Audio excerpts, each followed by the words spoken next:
नमस्कार दर्शकों, आप सबका स्वागत है एक बार फिर से ऐसे न्यूज़ जम्मू कश्मीर में। जैसे कि आपको पिछली वीडियो में बताया था कि 4, 5, 6 तारीख को सतलुज आश्रम धूरी में पंजाब में समागम है।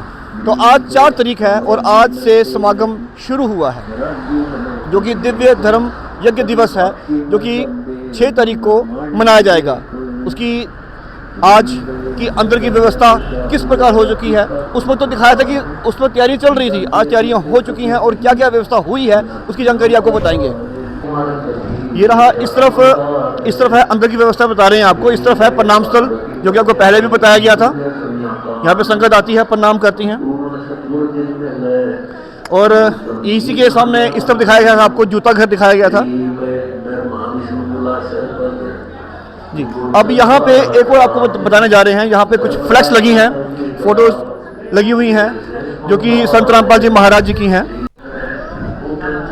यहाँ पे फ्लैक्स जो लगी हैं, यहाँ पे सेवादार हैं, उनसे हम जानेंगे कि यहाँ पे आखिर फ्लैक्स इतनी सारी लगाई रखी हैं, क्यों लगाई हैं और यहाँ पे क्या सेवा है, इनकी क्या व्यवस्था है। जी नमस्कार सर।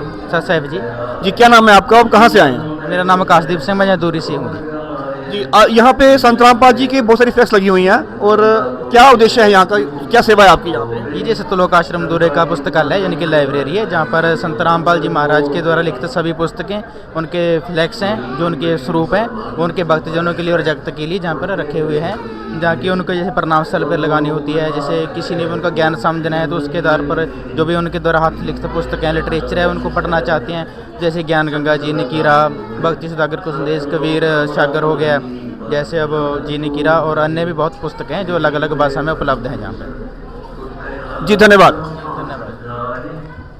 आगे हम चलेंगे। यहाँ पे एक और हमें देखने को मिल रहा है, यहाँ पे ग्रीन पर्दा लगा है। कहीं पूछेंगे इनसे कि यहाँ क्या क्या सेवा चल रही है यहाँ पे। नमस्कार सर। साहिब जी। जी सर, क्या नाम है आपका, आप कहाँ से आए हैं? प्रेमदास, पंजाब से आए हैं, खबोर से। जी सर, यहाँ पे क्या सेवा है आपकी यहाँ पे? डिस्पेंसरी में सेवा है, फर्स्ट एड की। फर्स्ट एड की सेवा है। हाँ जी। तो दर्शकों, देखा आपने कि यहाँ पे डिस्पेंसरी भी रखी गई है, कुछ मेडिसिन रखी हैं, डॉक्टर्स भी यहाँ पे अवेलेबल है, ताकि किसी को कोई भी छोटी मोटी बीमारी हो, फर्स्ट एड इसको बोलते हैं स्टार्ट में, तो यहाँ पे फर्स्ट एड दिया जाएगा। उसके बाद कोई बड़ी बीमारी हो तो फर्स्ट एड के बाद उनको हॉस्पिटल में शिफ्ट किया जाएगा। इस तरह की सेवा यहाँ चल रही है। तो आगे हम चलेंगे अंदर, दरबार साहिब के अंदर चलेंगे हम। तो दर्शकों, हम यहाँ पे सतलुज आश्रम धूरी के बिल्कुल अंदर आ चुके हैं, जहाँ पे आपको पहले बताया था यहाँ पे एक दरबार साहिब है यहाँ पे।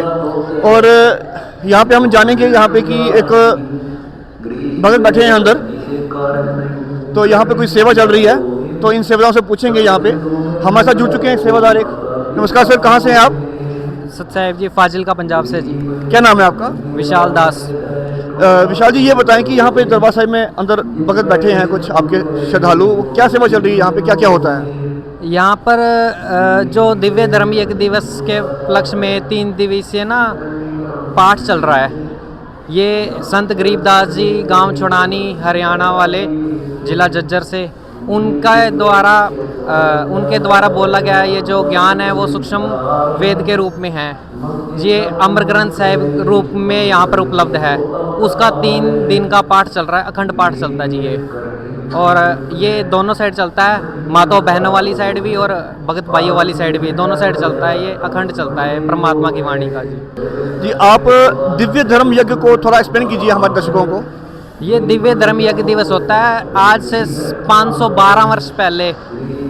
जो झूठी चिट्ठी डाली गई थी नकली ब्राह्मणों और इन काजी मुल्लाओं के द्वारा कि कबीर जी है ना जो भंडारा करेंगे, वो 3 दिन का भंडारा करेंगे, और उस भंडारे में ना जो भी श्रद्धालु आएंगे उसमें 18 लाख साधु संत आ गए थे लगभग पूरे भारत से। उस समय का भारत बहुत बड़ा था। उसमें एक बारी में भंडारा करने वाले को, एक बार भंडारा करने वाले को 1 मोहर और 1 दोहर, यानी कि 1 सोने के 10 ग्राम का सिक्का और 1 दोहर उस टाइम का एक बहुत बढ़िया कंबल, जो आज के टाइम पे कम से कम 5 या 10 हज़ार रुपये का एक आएगा, 1 दोहर, ये दी जाएगी। और एक बार भंडारा करने पर उसे ये उपलब्ध कराया जाएगा। और इसी में ना सभी जो साधु संत थे ना अपने अपने सभी चेलों को ले आए, सभी शिष्यों को ले आए, ताकि सभी को मोहर दोहर मिलेगी और गुरु जी के उनके जो संत है होते हैं उनके पास इकट्ठी होगी, माया जुड़ेगी। और इसी उपलक्ष्य में सभी आ गए। और कबीर जी ने ना केशव बंजारा का रूप बनाया और यहाँ सतलोक से ना सारा भंडारा, सारे लड्डू, जलेबी, पूरी, कचौड़ी, सब कुछ जो उनने मांगा, सब कुछ उस जो चिट्ठी में लिखा था सारा कुछ ले आकर काशी शहर, जिला काशी वाराणसी उत्तर प्रदेश में, वहाँ पर काशी के बाज़ार में लगा दिया और सभी को 3 दिन तक मोहन भोजन करवाए। जो भी भंडारा कर रहा था ऐसे कर रहा था, वाह वाह कमाल कर दी कि ऐसा भंडारा किसने करवाया, कौन है कबीर सेठ।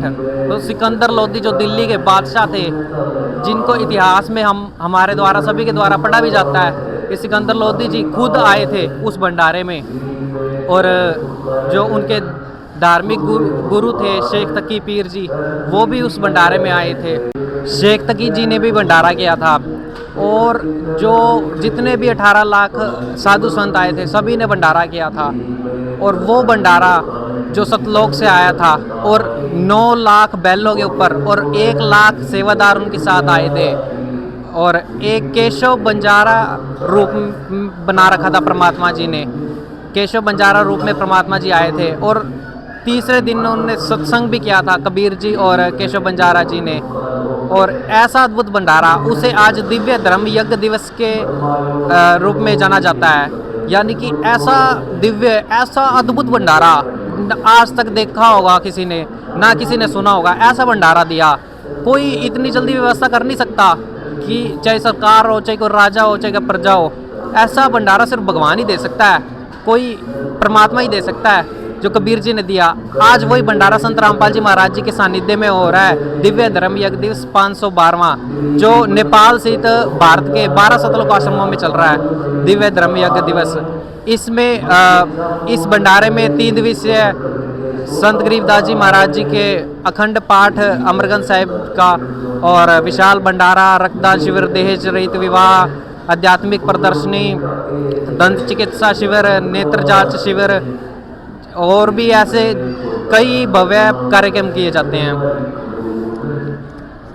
जी धन्यवाद सत्साई जी। तो दर्शकों, आपने जाना दिव्य धर्म यज्ञ के बारे में और इसको दिव्य क्यों कहा गया ये भी आपने जाना। तो आगे की व्यवस्था बताएंगे आपको। आगे चलते हैं हमारे यहाँ पे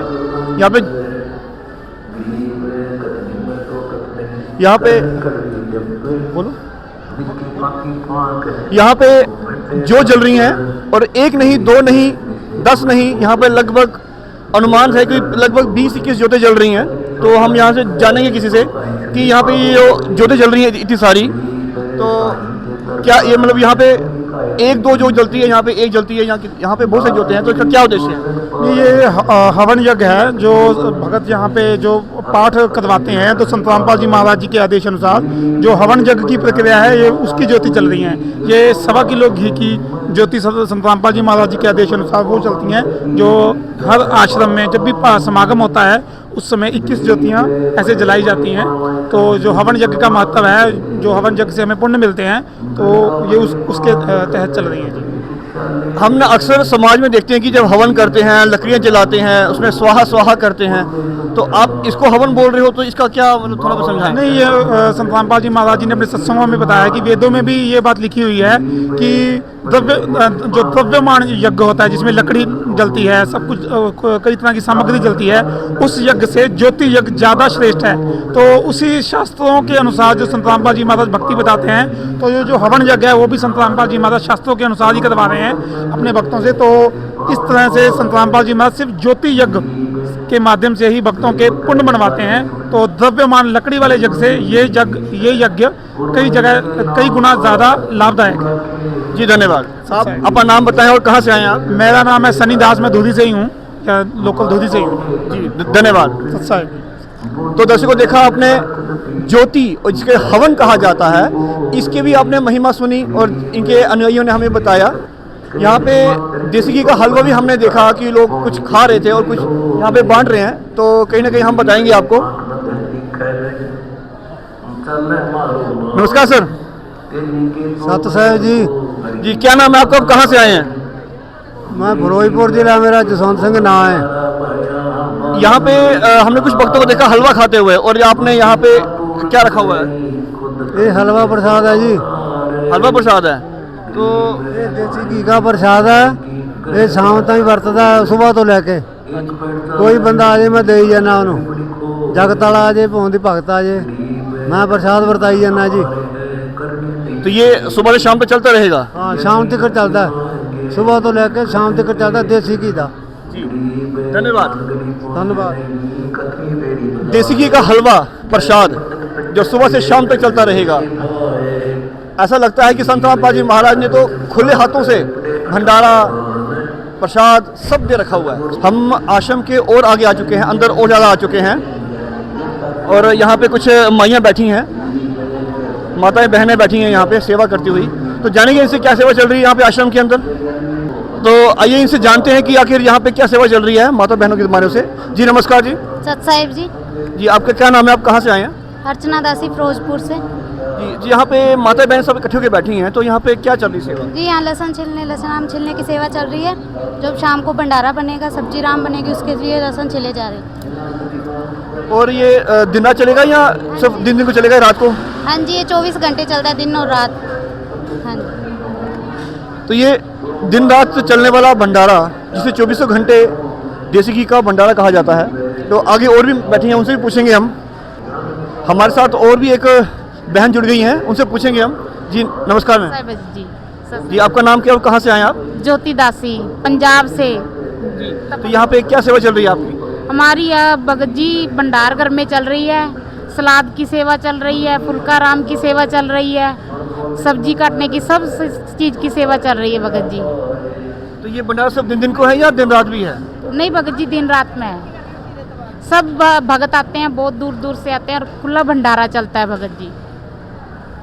जी तो ये संत रामपाल जी महाराज द्वारा चलने वाला भंडारा, जिसे हम अक्सर सोशल मीडिया के माध्यम से सुनते रहते हैं कि ये 24 घंटे देसी घी का भंडारा जो चलता है, यहाँ पे उसी की व्यवस्था चल रही है। सारी माताएं बहनें इकट्ठे होकर ये भंडारा बना रही हैं। तो अब और भी किसी से जानने की कोशिश करेंगे या पूछेंगे कि हम कोशिश करेंगे। हमारे साथ एक यहाँ पे सेवादार और जुड़े हैं, संत रामपाल जी के अनुयायी, उनसे जानेंगे। नमस्कार सर। सत साहिब जी। जी आपका नाम क्या है और आप कहाँ से आए हैं? मेरा नाम जितेंद्र दास है जी, मैं पंजाब पठानकोट से हूँ। जी आप यहाँ पे माताएं बहनें बैठी हैं, तो आपकी क्या सेवा है यहाँ पे? सर हमारी सेवा यहाँ पर है, जो भी अब भगत अपने अपने घरों को जा रहे हैं तो उनके लिए भंडारा राम पैक करके दिया जाता है। जो दूर दूर से आए होते हैं तो रास्ते में अपना खाना लेकर के साथ में जाते हैं। लेकिन रास्ते में जगह जगह ढाबे खुले हुए हैं, कोई होटल्स खुले हुए हैं, रेस्टोरेंट खुले हुए हैं, तो वहाँ भी तो खा सकते हैं।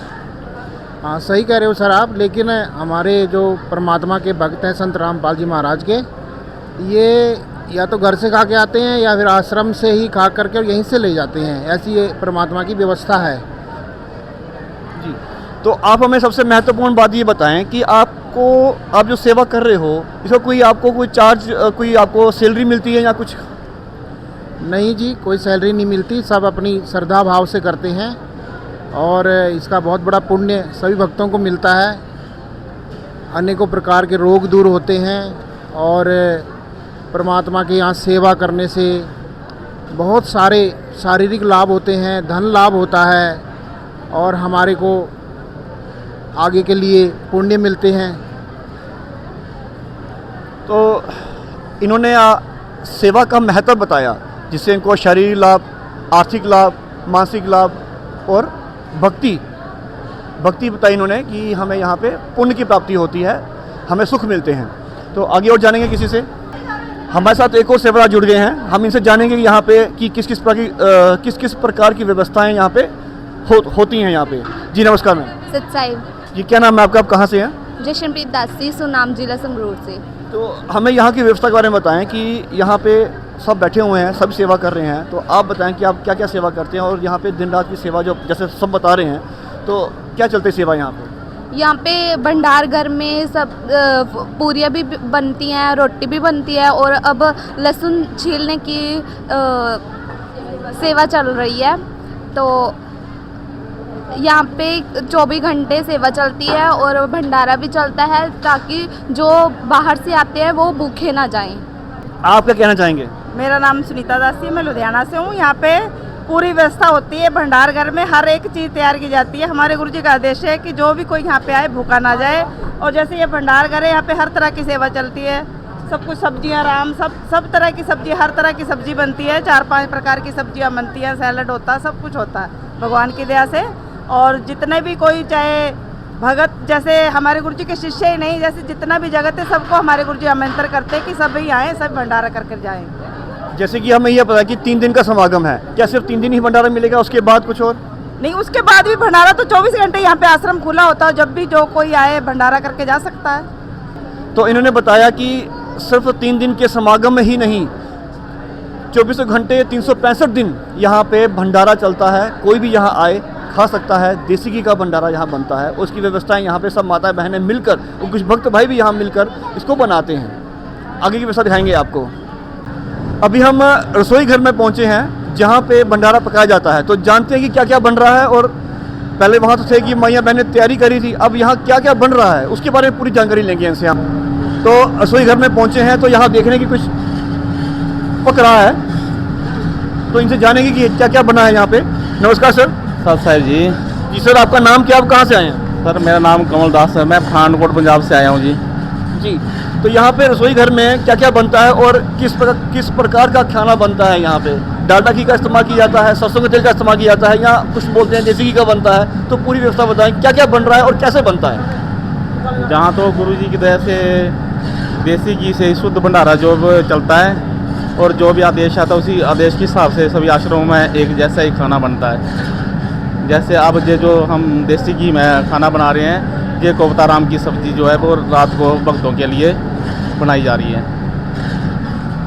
तो सुबह क्या बनाया था? और जो भी आप सुबह 2-3 प्रकार की सब्जी थी, जिसमें वाइट चने थे और आलू गोभी की सब्जी राम थी, और साथ में लस्सी राम थी, पूड़ी राम थी, और साथ में लड्डू जलेबी था। सब देसी घी से था, शुद्ध जो भी था देसी घी से ही बना हुआ होता है। जहाँ पे समाज में कुछ लोग बोलते हैं कि यहाँ पे जो काम करते हैं उनको सैलरी मिलती है, तो आपको कितनी सैलरी मिलती है? देखो मीडिया के माध्यम से हम आपको सामने बता रहे हैं जो भी है कि देसी घी से बना, वो सामने रखा है देसी घी। आप कैमरा घुमाओ उधर, वो देखो तो देसी घी से लगता है तड़का, जहाँ पे हर चीज़ जो है देसी घी से बनती है। सेवा होती है क्योंकि हमें कभी कभी मौका मिलता है निःशुल्क सेवा करने का, जहाँ पे जब भी दिव्य धर्म जैसे जी आया है, ऐसे 6 यज्ञ होते हैं एक साल में गुरु जी के, तो हमें कभी कभी मौका मिलता है जहाँ पे सेवा करने का। इसमें कोई सिर्फ निःशुल्क सेवा करते हैं जितने भी सेवादार जो हैं, जहाँ पे कोई पैसा, जहाँ कोई कुछ नहीं लिया जाता। तो जाना आपने यहाँ पे कि यहाँ पे हमने बहुत सारी सेवाओं से बात करी, कुछ माता बहनों से बात करी, कुछ भक्तों से बात करी, सभी ने एक ही बात कही कि यहाँ पे हम निःशुल्क सेवा करते हैं, किसी प्रकार की कोई भी सैलरी यहाँ पे हमें नहीं दी जाती है। सच्चे मन से, सच्चे भाव से, सिर्फ अपने गुरुदेव के आगे समर्पित होकर यहाँ पे ये लोग सेवा करते हैं सर। तो आगे जानेंगे। हमारे साथ कुछ और भी सेवादार जुड़ गए हैं यहाँ पे, तो उनसे जानेंगे कि उनकी क्या क्या सेवा है यहाँ पे।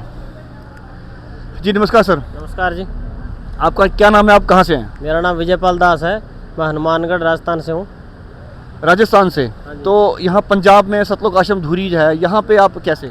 यहाँ जी हमारी सेवा लगी हुई है प्रसाद बनाने की गुरुजियों की दया से, तो हम प्रसाद बनाने के लिए आते हैं, प्रत्येक समागम में यहाँ पे आते हैं। तो प्रसाद में क्या क्या बनाते हैं आप? प्रसाद में जैसे मीठे के अंदर लड्डू राम हो गया, जलेबी राम हो गई, और वैसे पूड़ी राम है, सब्जी है, दाल है, सलाद है, अचार है, सब कुछ बनता है, लस्सी है, रायता है, जो भी है सब कुछ बनता है। तो ये सिर्फ समागम के दौरान जो 3 दिन का बता रहे हो आप, उसी में चलता है या उसके बाद भी कहीं? नहीं, वैसे समागम में तो जैसे लड्डू राम जलेबी राम है, ये तो समागम 3 दिन का अखंड पाठ होता है, वो तो समागम में चलता है। जैसा कि उन्होंने बताया कि लड्डू राम और जलेबी राम को सिर्फ समागम के दौरान ही बनाया जाता है, और बाकी जो भंडारा है, जो रोटी जो यहाँ पे लगाते हैं, लंगर जिसको बोलते हैं, तो वो 24 घंटे 365 दिन चलता है। हमारे साथ कुछ श्रद्धालु जुड़े हैं यहाँ पे, जो यहाँ पे भंडारा कर रहे हैं भंडार घर के अंदर, तो उनसे जानेंगे कि भंडारे का स्वाद कैसा है और भंडारे में क्या क्या बना है, उनसे जानकारी लेंगे। नमस्कार सर। नमस्कार जी। जी आपका नाम क्या, आप कहाँ से हैं? मैं लुधियाने से हूँ, मेरा नाम राजेश है। जी, तो भंडारा यहाँ पे जो खा रहे हो आप, तो ये इसका टेस्ट और क्या क्या बना है भंडारे में थोड़ा बताएं। बहुत बढ़िया है, गुरु जी की दया से, परमात्मा की दया से भंडारा बहुत बढ़िया है। कोई भी जो है सामग्री यहाँ पे, चाहे सब्जी राम हो, पूड़ी राम हो, चाहे चावल राम हो, सलाद राम, यहाँ तक चटनी राम में भी बहुत गजब का टेस्ट है। ये हमारे जो है सतगुरु रामपाल जी महाराज जी की दया है, जो कि इतनी टेस्ट आती है इसमें भंडारे में। आप मीठे में क्या क्या मिला आपको यहाँ पे खाने को? सर मीठे में यहाँ पे हमारे सतगुरु रामपाल जी महाराज जी की जो है दिव्य धर्म यज्ञ दिवस के अंतर्गत जो है चल रहे भंडारे में मीठा राम में जलेबी राम है और लड्डू राम है। और जलेबी राम और लड्डू राम दोनों में भी जो है गजब का स्वाद है गुरु जी की दया से। तो जैसे हमने पीछे कुछ सेवकों से पूछा, वो कहते हैं कि यहाँ पे देसी घी का बनता है, तो क्या आपको देसी घी का स्वाद भी आ रहा है इसमें? जी जी आ रहा है जी, पूरा आ रहा है जी, धन्यवाद। तो देसी घी का स्वाद भी आ रहा है और देसी घी का बन भी रहा है जैसा कि बताया गया। और जब हमने खाया तो इनसे पूछा तो इन्होंने बताया कि देसी घी का स्वाद भी आ रहा है। आगे की व्यवस्था जानते हैं। हम सतलोक आश्रम धूरी में आगे हैं। आप देख सकते हैं मेरे पीछे फ्लैक्स लगी हुई है, यहाँ पे लिखा हुआ है आध्यात्मिक प्रदर्शनी स्थल, और उसके नीचे वाणी लिखी है कबीर साहब जी की कि कबीर और ज्ञान सब ज्ञानरी, कबीर ज्ञान सो ज्ञान, जैसे गोला तोप का करता चले मैदान। तो आध्यात्मिक प्रदर्शनी स्थल जानेंगे कि ये आखिर यहाँ पे प्रदर्शनी और आध्यात्मिक प्रदर्शनी, हमने आज तक देखा था कि लोग एग्जीबिशन लगाते हैं, अपनी प्रदर्शनी लगाते हैं, किसी कोई कुछ बना रहा है या कोई साइंटिस्ट है कुछ बना रहा है तो उसको वो शो ऑफ करता है। कोई न्यू क्लॉथ्स होते हैं या कोई आइटम्स, कोई इलेक्ट्रॉनिक प्रोडक्ट कोई बनाता है, उनको शो ऑफ करता है, गाड़ियों की प्रदर्शनी लगती है। तो आज यहाँ पे आध्यात्मिक प्रदर्शनी किस प्रकार की होती है, इसको आपको अंदर जाके हम ये दिखाएंगे और पूरी जानकारी देंगे आपको। तो हम प्रदर्शनी के अंदर आ चुके हैं और इस प्रदर्शनी में क्या क्या फ्लैक्सेस लगी हुई हैं और यहाँ पे क्या क्या आध्यात्मिक जो एग्जीबिशन जिसको कह सकते हैं हम, तो वो क्या है उसके बारे में आप जानकारी लेंगे। हमारे साथ एक सेवदार जुड़ गए हैं, तो हम उनसे जानेंगे कि यहाँ पे आखिर क्या क्या रखा गया है। जी नमस्कार सर। सत साहिब जी। जी सर, आपका नाम क्या है, आप कहाँ से आए हैं? मेरा नाम लवप्रीत है, मैं जलंधर से आया हूँ। जी सर, हमें ये बताएं कि यहाँ फ्लैक्सेस लगी हैं बहुत सारी और इसको प्रदर्शनी कहा जाता है, बाहर हमने पढ़ा था आध्यात्मिक प्रदर्शनी, तो हमें इसके बारे में थोड़ा बता डिटेल में कि ये फ्लैक्सेस लगी हैं, क्या है इसका अर्थ? पहले तो ये मैं बताना चाहता हूँ जो भी कार्यक्रम है, ये 3 दिन का धर्म यज्ञ जो भी कबीर परमात्मा ने अपने केशव बंजारा रूप में किया था, जो उसके उपलक्ष्य में है। और आपको मैं जानकारी देना चाहता हूँ कि जैसे कोई भी भगत आत्मा जो भी संत रामपाल जी महाराज जी में से जुड़ते हैं, उनमें 16 गुण जब आ जाते हैं तो वो भक्ति आसानी से प्राप्त कर लेते हैं, जो कि यहाँ पे सारे 16 के 16 गुण लिखे हुए हैं। और हम आगे चलते हैं। ये है संत रामपाल जी महाराज के नाम दीक्षा लेने से होने वाले लाभ। पहला तो है जो सबसे पहला जो जन्म मृत्यु है वो कट जाती है, जो हम सत्यलोक अमरलोक में चले जाते हैं नाम दीक्षा प्राप्त करने के बाद। जो हम शास्त्रानुसार जो भक्ति बताते हैं संत रामपाल जी महाराज, उससे बहुत सारे लाभ होते हैं, जैसे भूत प्रेत बाधा दूर होती है, नशा मुक्ति हो जाता है। जो भी संत रामपाल जी महाराज से नाम दीक्षा लेता है उसका नशा छूट जाता है, शांति मिलती है और रोग दूर हो जाते हैं। सबसे बड़ी बात जो पखंडवाद है संत रामपाल जी महाराज वो ख़त्म करते हैं। सबसे ज़्यादा जो भ्रष्टाचार है, जो रिश्वतखोरी है, परमात्मा उसको भी, जो संत रामपाल जी महाराज अपने ज्ञान के माध्यम से उसको भी ख़त्म करते हैं। आगे बताते हैं जो इसमें लिखा गया है स्वर्ग और सतलोक में क्या अंतर है। स्वर्ग में जो भी है संत रामपाल जी महाराज शास्त्रों से जो प्रमाण देते हैं उसमें लिखा हुआ है भी अगर कोई भी आत्मा स्वर्ग जाती है वहाँ भी जन्म मृत्यु होता है। जो स्वर्ग के राजा इंद्रदेव जी हैं वो भी बताते हैं हमारी भी मृत्यु होती है, मृत्यु के बाद हम भी गधे बनते हैं। लेकिन जो सत्यलोक अमरलोक है वहाँ पे जाके सर्व शांति हो जाती है। दोबारा जो भी जीव है अगर सत्यलोक चला जाता है दोबारा इस धरती पे नहीं आता। काल लोक में जो सबसे ज़्यादा है 33 करोड़ भगवान में सबसे बड़ा भगवान कौन है, इसमें ये बताया गया है कबीर परमेश्वर जी सबसे बड़े भगवान है। इसका प्रमाण सब वेद शास्त्रों में दिया गया है, इसमें वो बताया गया है। हम आगे चलते हैं। जैसे लिखा है सच्चिदानंद धन प्रभु को कैसे देख सकते हैं। हम जो भी प्रभु को देखना बहुत आसान है। जो भी हमारे शास्त्र हैं, अगर हम शास्त्रों के अनुसार भक्ति करेंगे तो हम उस परमात्मा को, उस परमात्मा का दर्शन और उसका स्वरूप भी देख सकते हैं। जी, इसके बारे में हम आपसे कुछ जानना चाहेंगे कि जैसे कि आप कह रहे हो कि हम भगवान को देख सकते हैं, सच्चिदानंद घन ब्रह्म को, तो हमें तो धर्मगुरुओं के माध्यम से यही सुनने को मिला है कि परमात्मा तो निराकार है, उसको कोई आकार नहीं है, एक लाइट है, एक ज्योत स्वरूप है, तो आप बता रहे हो उसको देख सकते हैं। अगर आप कोई भी धर्म ग्रंथ उठाओगे उसमें बताया गया है परमात्मा नर आकार है, जिसका मतलब नर मतलब शरीर है उसका, और एक होता है निराकार, निराकार मतलब उसका स्वरूप नहीं होता। लेकिन जब हम कोई भी शास्त्र उठा के देखते हैं उसमें यही प्रमाण है, जो परमात्मा वो नर आकार है, उसका हम सह शरीर है, उसका हम दर्शन मतलब देख सकते हैं अपनी भक्ति के माध्यम से। अगर आपको पूर्ण गुरु के माध्यम से आप नाम दीक्षा लेते हो, आप ज्ञान समझते हो, तो उस परमात्मा के दर्शन करना संभव है। जी, आगे है वेद में किस भगवान की भक्ति के लिए बोला गया है। अगर आप संत रामपाल जी महाराज जी के सत्संग सुनोगे और जो सत्संग के माध्यम से वो शास्त्र दिखाते हैं, अगर आप शास्त्रों में देखोगे तो उसमें लिखा है कबीर परमात्मा ही सबसे बड़े भगवान है जिसने सृष्टि रची हुई है। और जो हमारे 4 वेद हैं, ऋग्वेद, सामवेद, अथर्ववेद और यजुर्वेद, उसमें भी कबीर परमात्मा का नाम आता है। अगर आप कोई भी आपको शंका है, हमारे जो गुरुजी सत्संग बताते हैं उसमें अकेला एक वर्ल्ड खोल के बताते हैं। जैसे आप ये देख सकते हो, जहाँ पे हम प्रदर्शनी के माध्यम से जो भी है सारे ऋग्वेद जितने भी शास्त्र हैं यहाँ पे हुए हैं, जैसे हमारे गुरुजी जो भी ज्ञान बताते हैं वो शास्त्रों से अपने तरफ से कोई नहीं बताते। ये देखो हमने निशानियाँ लगा रखी हैं, कोई भी अगर इसमें से पढ़ना चाहता है वो आके इसमें से देख सकता है भी इसमें क्या लिखा हुआ है और क्या बताया गया है।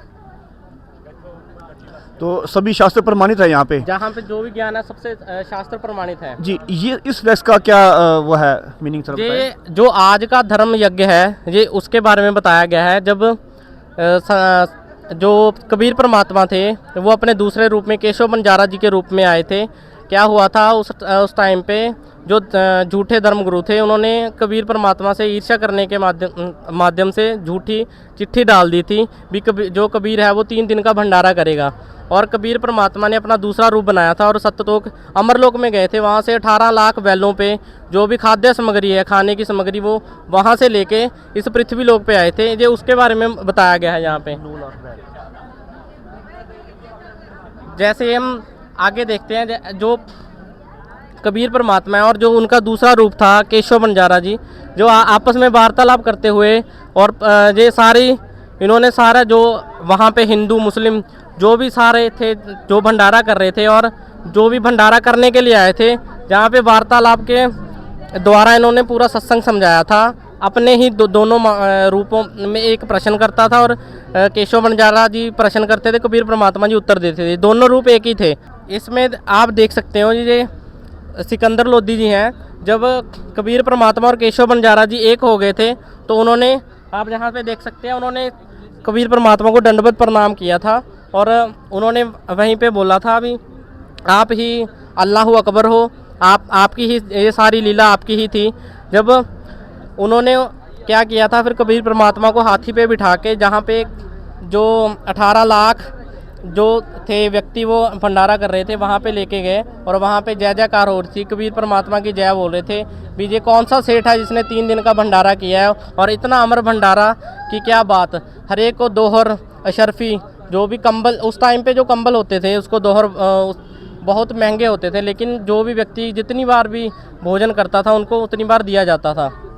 और इसमें सबसे बड़ी बात ये थी, उस टाइम 18 लाख व्यक्ति इकट्ठे हुए थे एक ही गांव में, लेकिन वो जो भी भंडारा कर रहे थे, जो एक बंदा 3 बार 4 बार भंडारा कर रहा था वो मोहर और शर्फी और दोहर लेने के लिए उस लालच में। लेकिन सबसे बड़ा इसमें यह था भी जो भी ये भंडारा कर रहा था इसमें कोई भी छौच नहीं जा रहा था, जो भी खा रहा था अंदर ही अंदर वो ख़त्म हो जा रहा था, क्योंकि ये जो भी भंडारा था ये अमरलोक से आया था। अगर 18 लाख व्यक्ति शौच करते तो वहाँ पे कितना ही गंदगी पड़ जानी थी, लेकिन वहाँ पे ऐसा कुछ भी नहीं हुआ। जो भी वो खा रहे थे वो अंदर ही अंदर पच जा रहा था। ये सबसे बड़ा चमत्कार था उस टाइम पे। तो शायद हम अपने दर्शकों को बता दें कि शायद इसीलिए इसको दिव्य धर्म यज्ञ कहा जाता है, क्योंकि जो खाया वो शरीर में रह गया, बाहर सोच ना आया। जी, आगे बताएंगे हमें कुछ ग्रंथों के बारे में। जैसे पहले भी मैंने बताया था, ये हमारे गुरुजी जो भी ज्ञान बताते हैं वो शास्त्रों के अनुसार बताते हैं। किसी को भी अगर कोई भी शंका हो, जैसे आप देख सकते हो ये सारे धर्म ग्रंथ पढ़े हुए हैं। हम यहाँ देख रहे हैं कि कुरान शरीफ पढ़ी है। हाँ जी, हाँ इसका जी। क्या उद्देश्य यहाँ पे? यहाँ पे जो संत रामपाल जी महाराज हैं अपने सत्संग के माध्यम से जो कुरान शरीफ का भी ज्ञान देते हैं। अगर कोई भी मुसलमान भाई हमको बोलता है भी आप हमारे ज्ञान को ऐसे गलत कैसे बोल सकते हैं, तो हम उसको बोलते हैं भी हम अपने से कुछ नहीं कहते। संत रामपाल जी महाराज कोई भी ज्ञान अपने से आप नहीं देते, वो शास्त्रों से ही देते हैं। जो अपने धर्म ग्रंथों में लिख रखा है, जो भी आपके ग्रंथ में लिख रखा है वहाँ से ही देखते हैं। जैसे ये देख सकते हो आप, यहाँ पे निशानी लगा रखी है।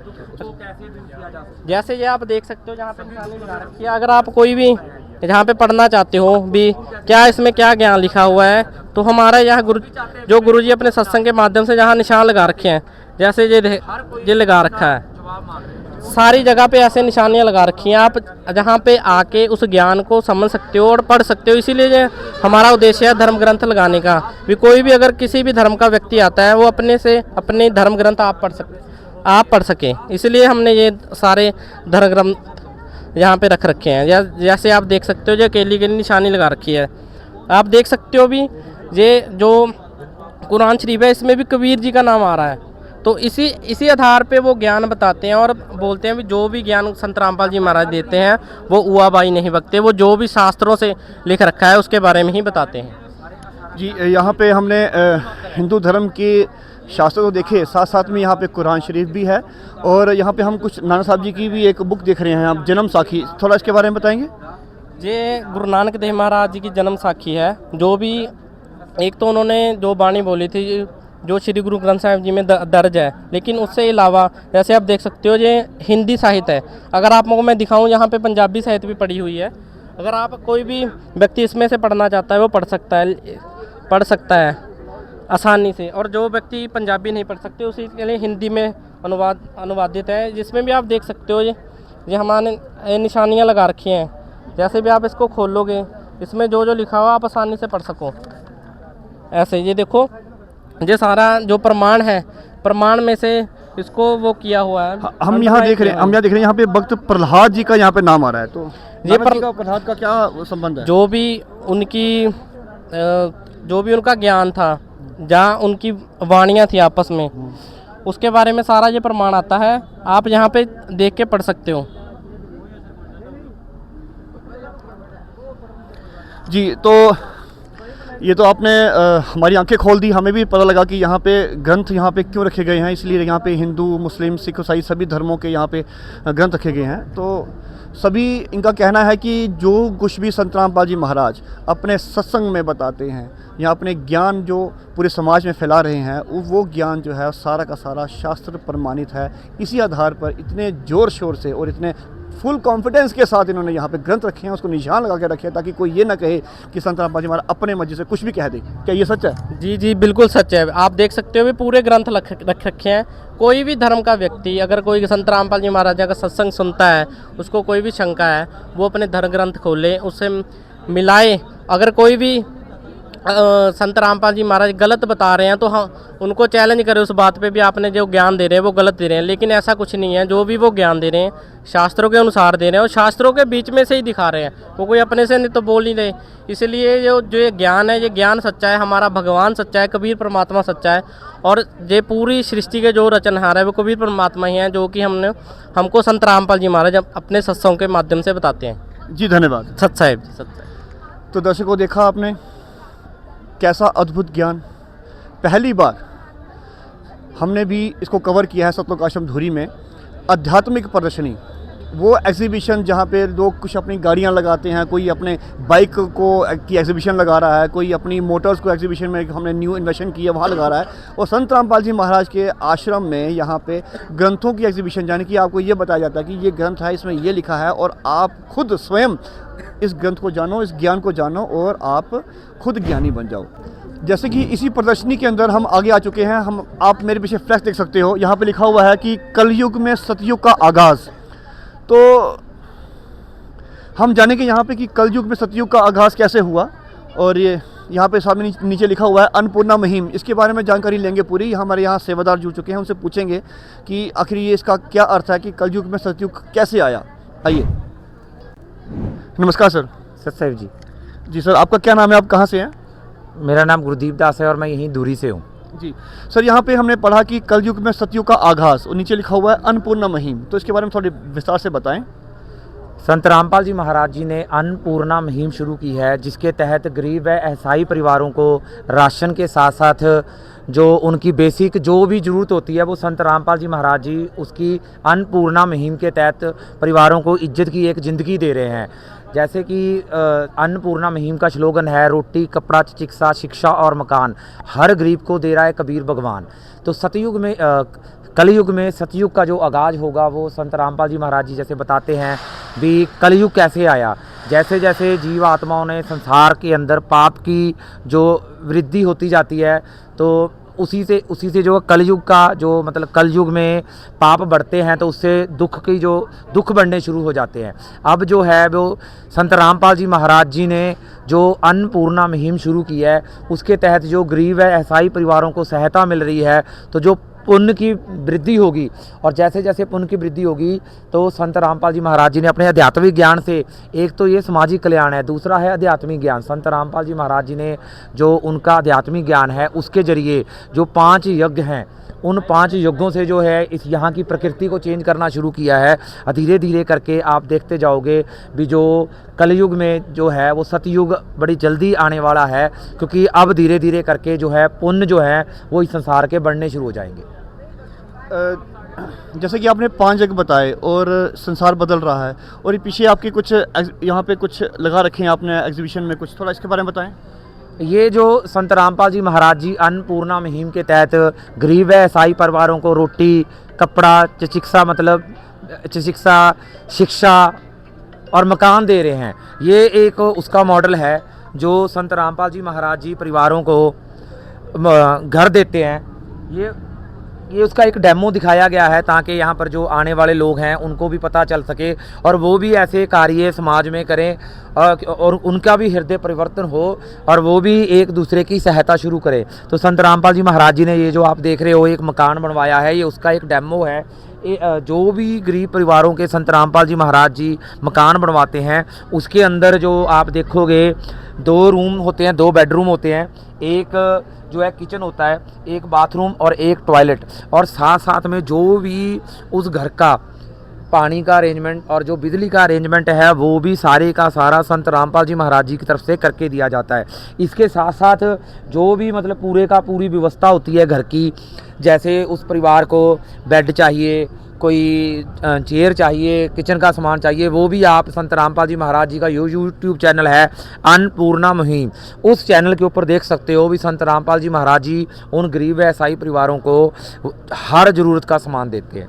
और जैसे आपने बहुत सारी अभी लेटेस्ट वीडियो देखी होंगी सोशल मीडिया के ऊपर, आज संत रामपाल जी महाराज ही, अगर आप हरियाणा का कोई भी सोशल मीडिया प्लेटफार्म उठाओ, यहाँ पर 2 व्यक्ति इकट्ठे होते हैं, आज हर जगह सिर्फ संत रामपाल जी महाराज जी की चर्चा होती है, क्योंकि संत रामपाल जी महाराज जी ने कार्य ही ऐसे किए हैं। खुद संत रामपाल जी महाराज जी जेल में बैठे हैं, पर जेल में बैठे हुए भी वो संसार को ऐसी राहत दे रहे हैं जो बाहर बैठ के भी कोई नहीं दे पा रहा। अभी तक जो आपने देखा था पीछे बाढ़ आई, उस बाढ़ का ये नतीजा था भी जो लोगों की ज़मीन थी वो बाढ़ प्रभावित होगी, वहाँ पर पानी खड़ा हो गया और उन लोगों को पता था भी हमारी जो एक फसल है वो तो ख़राब हो चुकी है, जो चावल थे वो तो ख़त्म हो चुके हैं और गेहूं की फसल भी बिजाई का उनको कोई जरिया नहीं दिखाई दे रहा था। तो एक सरपंच ने गांव के हंसते हुए संत रामपाल जी महाराज जी को प्रार्थना लगाई, संत रामपाल जी महाराज जी के भक्तों के माध्यम से भी आप गरीबों की मदद कर रहे हो, लोगों को राशन दे रहे हो, हम कहाँ जाएं, हमारी जो ज़मीनें हैं, हमारा जो सहारा है, अगर किसानों की ज़मीनें नहीं बचेंगी तो वो क्या खाएंगे, सुसाइड तक उनको करना पड़ेगा। ये पूरे खेतों के पानी में ही, बिल्कुल जी, आप देख सकते हो वही मॉडल यहाँ पर दिखाया गया है भी जो परिवारों के जो मतलब पानी में ये डूबे हुए खेत हैं, संत रामपाल जी महाराज जी ने वहाँ पर जो है ट्रैक्टर ट्रैली और ट्रकों के माध्यम से जो था वो पाइप भेजी और पाइप के साथ साथ बिजली का सामान भेजा और अब तक लगभग 300 से ज़्यादा जो गांव हैं उनका सारे का सारा जो है पानी निकाला, परमानेंट उनको पाइप दिए जा रहे हैं ताकि अगर कभी दोबारा भी बारिश आती है, पानी खड़ा होता है तो वो अपना अरेंजमेंट खुद कर सकें। और ये उसी दूसरा जो मॉडल है उसका दिखाया गया है, जब संत रामपाल जी महाराज जी की तरफ से उन बाढ़ पीड़ित गांव से जो जल था वो निकाल दिया गया और अब वो दूसरी फसल लगाने की तैयारी में है। जी, ये तो हमें लग रहा है कि वाकई कलयुग में सतयुग जो है वो शुरुआत हो चुकी है।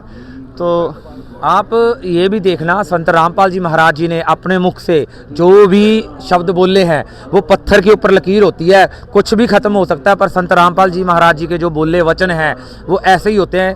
मैं 2008 में संत रामपाल जी महाराज जी से जुड़ा था, उनके सत्संग सुनता आ रहे हैं। जो भी संत रामपाल जी महाराज जी ने अपने सत्संगों में बता रखा है वो वैसे की वैसे ही होता आ रहा है। आपके कहने का मतलब कि 2008 में जो सत्संग में गुरुजी ने कहा था आपके संत रामपाल जी महाराज जी ने, वो आज वो सच होता दिखाई दे रहा है। सब कुछ सामने हो रहा है। ये एक बहुत ही बड़ी बात सुनने को मिली है हमें संत रामपाल जी महाराज के बारे में कि वो आध्यात्मिक तो उन्होंने किया, ज्ञान दिया, गरीबों को सहायता करी, लोगों के मकान बनाए, प्लस खेतों में जो पानी था उसको निकाला। और यहाँ भी सुनने को मिला है कि वो सब संत रामपाल जी के शिष्य नहीं थे, उनकी शरण में नहीं आए हुए थे, फिर भी संत रामपाल जी महाराज ने समाज को एक समान देखते हुए सबका कल्याण किया, सब उनकी मदद करी, उनकी सहायता करी। और तो और जो उन्होंने सत्संग कर रखा था कई साल पहले, उसको आज वो सच होता दिखाई दे रहे हैं। ये भी हमें सुनने को मिला। लवप्रीत जी जिन्होंने हमें पूरे फेस्ट के बारे में सब कुछ बताया, अन्नपूर्णा मुहिम भी हो गया। अब हम इनसे ये पूछेंगे, लवप्रीत जी हमें ये बताएं कि यहाँ भी ये एक फैक्स लगी हुई है, यहाँ लिखा है कि कबीर साहिब चारों युगों में आते हैं, तो इसके बारे में थोड़ा हमें विस्तार से बताएं। जैसे कि आप जी फ्लैक्स के माध्यम से देख सकते हो, कबीर परमात्मा जो चारों युगों में आए थे। जो कबीर परमात्मा का एक श्लोक है, सतयुग में सत सुकृत का टेरा, त्रेता नाम मरिंदर मेरा, द्वापर में करुणा में कहाया, कलयुग नाम कबीर धराया। कबीਰ परमात्मा चारों युगों ਦੇ ਵਿੱਚ ਆਏ ਨੇ, ਵੱਖਰੇ ਵੱਖਰੇ ਨਾਮ ਦੇ ਨਾਲ ਆਏ ਨੇ।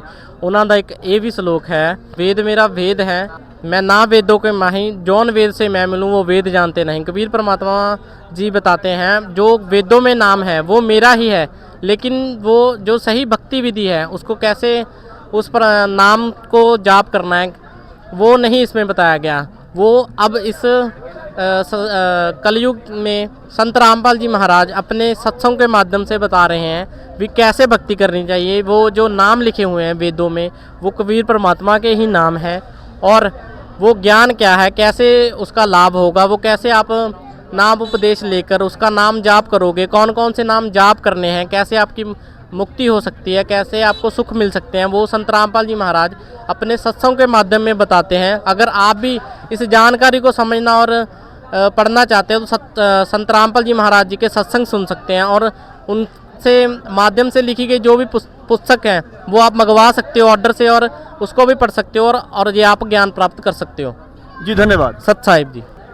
तो दर्शकों, ये था दिव्य धर्म यज्ञ का पहला दिन, जो कि ये यज्ञ चलना है 3 दिन का समागम है, जिसे आज की पहले दिन की हमने आपको कवरेज दिखाई है, और यही कवरेज आपको दूसरे दिन की और तीसरे दिन की भी दिखाएंगे आपको। बनी रहेगा कैमरामैन देवेंद्र के साथ धीरज।